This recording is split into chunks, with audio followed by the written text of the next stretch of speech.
The Botanical Gardens are named for Michael B. Olbrich, a Madison attorney who worked for the preservation of open space where the public could recreate and have direct access to Madison's lake shores. Starting in 1916, he envisioned a sweeping park and flower garden on this land adjacent to Lake Monona. Mr. Olbrich began acquiring this property using his own money. In 1920, at Mr. Olbrich's invitation, Prairie School designer and landscape architect O.C. Simmons created a plan for the development of the park and flower gardens. In 1921, Mr. Olbrich organized the Madison Park Foundation to raise money for park development and the purchase of additional from land. the trellis there is one of When Mr. Olbrich died unexpectedly in 1929 at the age of 48, the City Council responded by naming the new park Olbrich Park in his honor. Though Mr. Olbrich died before seeing his vision completed, land acquisition and planning for the public park and flower garden continued for what would eventually become today's Olbrich Botanical Gardens. Olbrich Botanical Gardens was founded in 1952, just over 30 years after Michael B. Olbrich first purchased the land. Currently, there are 16 acres of outdoor botanical gardens, a 10,000 square foot glass conservatory housing over 650 tropical plants, and an education program that serves thousands of people each year. The conservatory and outdoor gardens are open year-round. Today, Olbrich Botanical Gardens is operated by a public-private partnership between the City of Madison Parks Division and the not-for-profit Olbrich Botanical Society. On the driver's right is the Great Circle where concerts occur on Tuesday evenings in June and July. Hey, on the other side of the tram we have our wedding garden. To the driver's left is the Event Garden. This garden is the backdrop for outdoor ceremonies and is beautifully landscaped with seasonal annuals, large container gardens, and a dark wood pergola. Stop by the greeter desk in the Visitor Center lobby if you would like more information about renting this garden for special ceremonies. Okay, it looks like there's some nice peonies blooming in there and a lot of these alliums. Is this one still here? Yeah, there's one right behind the post there that's about the size of a basketball. Yeah. And then some of the shrub roses are starting to blossom pretty well. We have about 120 outdoor weddings in the event garden each year. There are probably, I think there are three or four coming up this weekend. We can have as many as 3 a day in there. Coming up on the driver's right is the Rose Garden. Traditionally, rose gardens exhibit a large collection of roses on a flat, open landscape. Olbrich's Rose Garden breaks significantly with this tradition. It features roses in a sustainable garden design planted with perennials, shrubs, flowering trees, and containers. Exactly.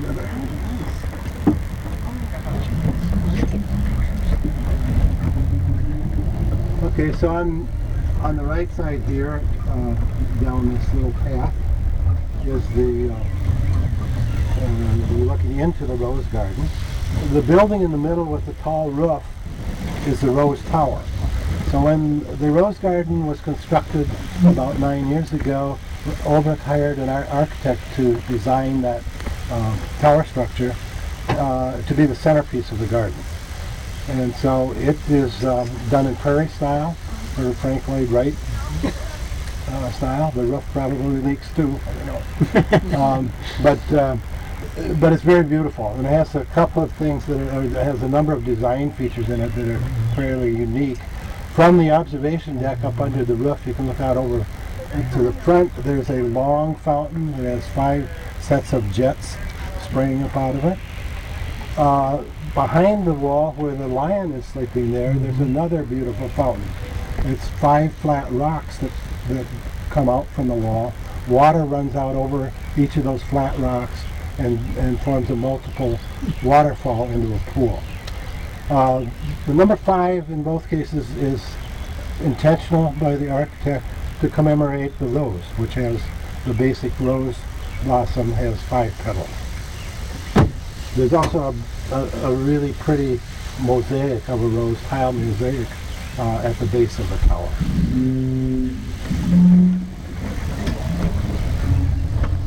And I think I saw a note that they are doing some reconstruction of the repair of one of the stairways going up there. So they're doing, I don't know if it's closed completely or not. It was yesterday.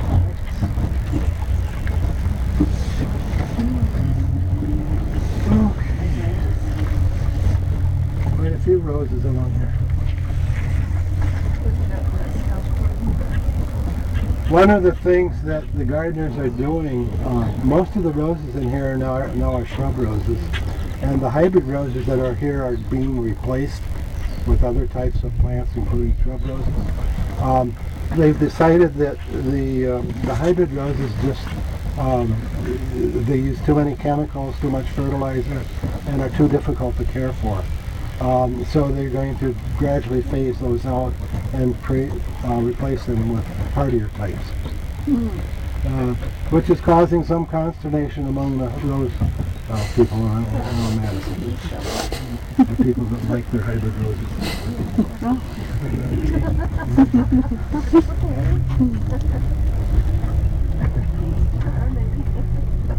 But I guess if you have some controversy, at least it means people are interested.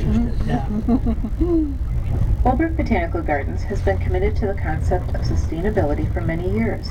Long before going green became popular, Olbrich was using plants hardy to our climate, optimizing the use of water, minimizing the use of chemicals, and mulching the soil to retain moisture, control weeds, and increase nutrients.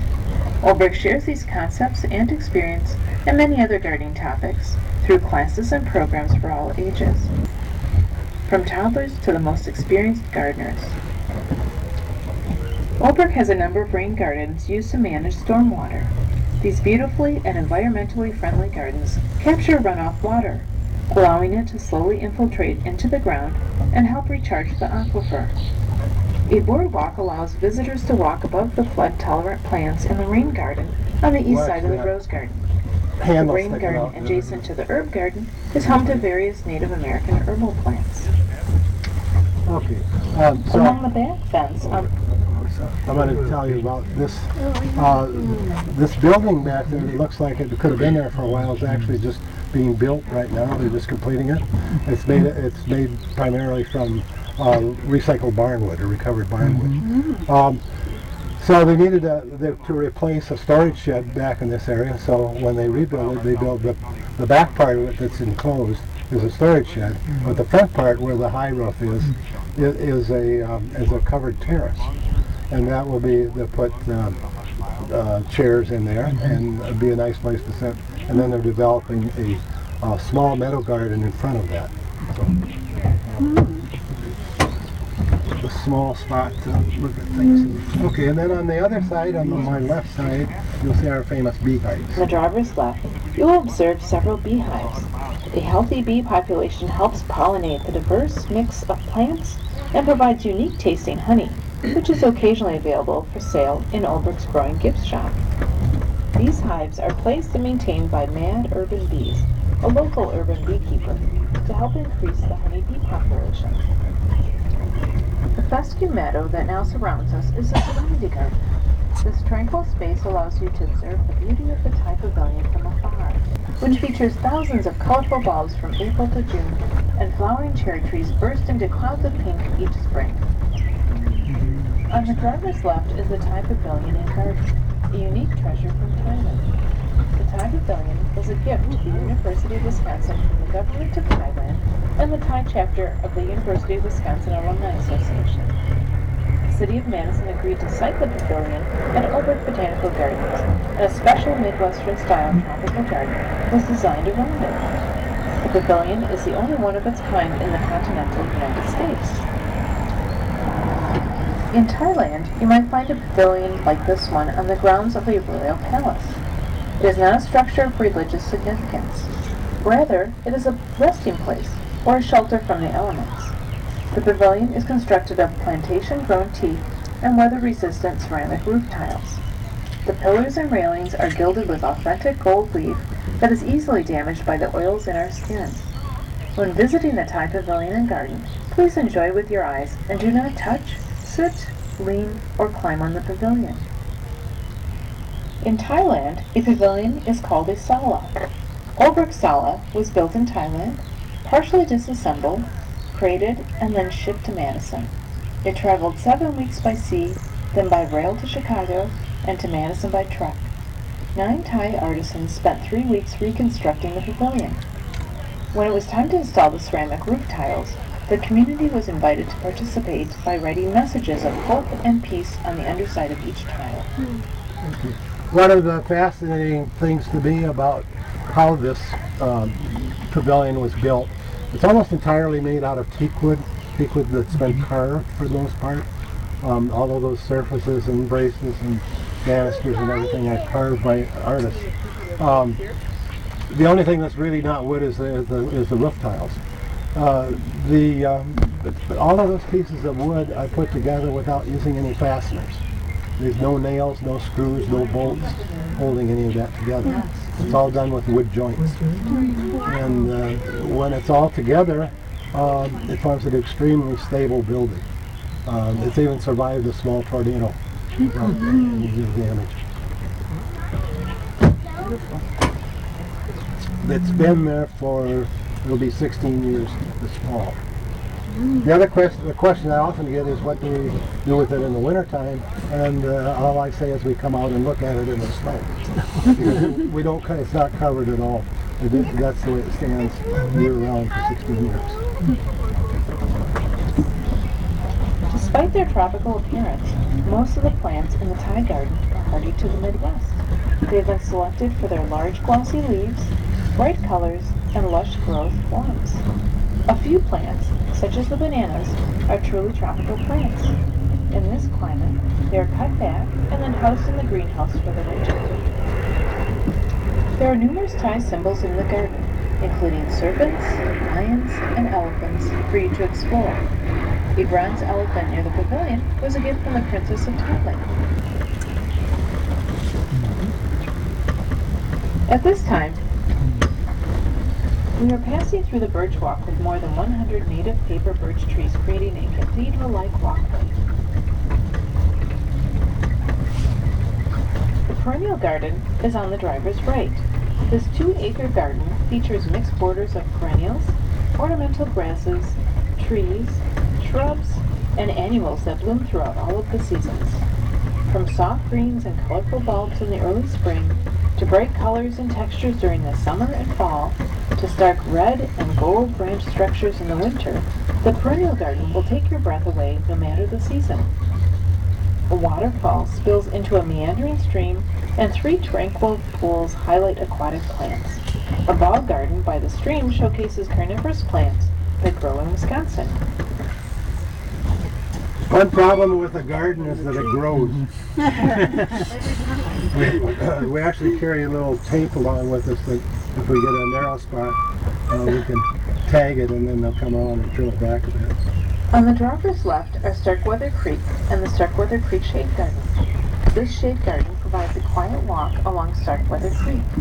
The small woodland garden features river birch trees, shrubs, spring flowering bulbs, and hundreds of shade-loving perennials that demonstrate the possibilities of shade gardening in the upper Midwest. In the fall, stroll this pathway for a luminous display of golden leaves.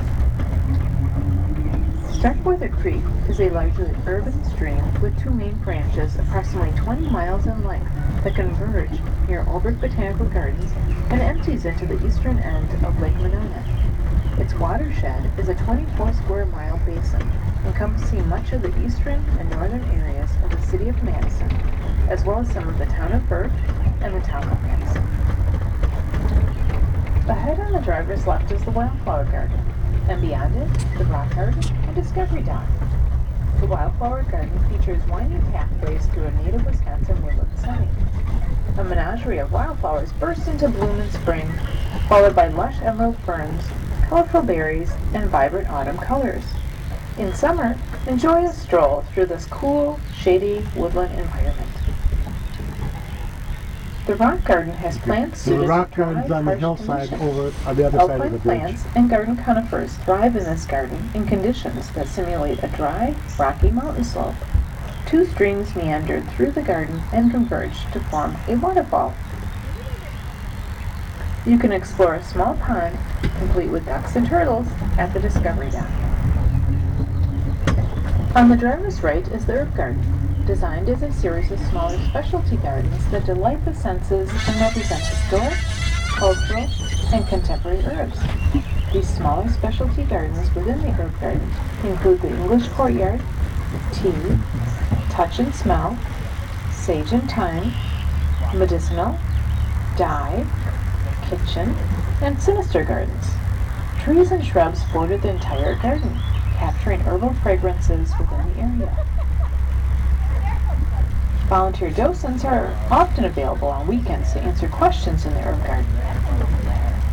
Speaking of volunteers, Olbrich's year-round paid staff of 36 full-time equivalent employees are assisted by over 600 volunteers who give more than 26,000 hours of service each year. Olbrich would not be the place it is without the contributions of generous volunteers. Make it a little dangerous to walk around when they're running. They usually, a lot of times the watering is done by this time of day. They start early. The water horse. The fountain we are passing is made from an industrial copper candy making pot. The fountain we are passing On the is no driver's longer left here. is the meadow garden, a favorite of visitors, especially in the spring. Inspired by English meadow gardens, it is planted with low-mow, drought-tolerant fescue grasses, crabapple trees, and thousands of spring and early summer flowering bulbs. In the fall, the tall grass falls over, creating a sea of golden waves. The fescue grasses do not require supplemental watering or fertilizer and are mowed just twice a year, once in late spring and again in late fall. A newer garden concept that we cannot see from the Tram is illustrated in Olbrich's several gravel gardens. These sustainable gardens require no weeding or additional water once they are established, about 80% less maintenance than a typical perennial garden.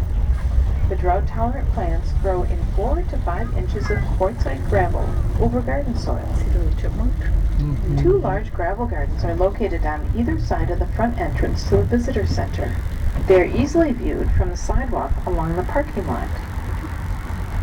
On the driver's left is a sunken garden, originally designed as a rose It's a wall. nice cool This is breeze. Olbrich's oldest garden. It's beautiful. The current garden enhances the original design and was renovated to be a more formal English-style garden.